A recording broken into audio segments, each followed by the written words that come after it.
County, Illinois, central Alexander County, Illinois, until 2:45 p.m. At 2:02 p.m., a severe thunderstorm was located over mainly rural areas of Alexander County, moving northeast at 30 miles per hour. Expected hazards include ping-pong ball-size hail and 60 miles per hour wind gusts. This is a radar-indicated threat. The following impacts are expected. People and animals outdoors will be injured.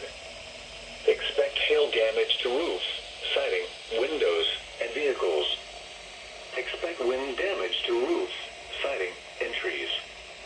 Locations impacted include Mounds, Thames, Karnak, Olive Branch, Horseshoe Lake Conservation Area, Olin, Olmsted, New Grand Chain, and Pulaski. This includes Interstate 57 in Illinois between mile markers 6 and 22. Repeating, a severe thunderstorm warning has been issued until 2:45 p.m. for the following counties in Illinois: Alexander and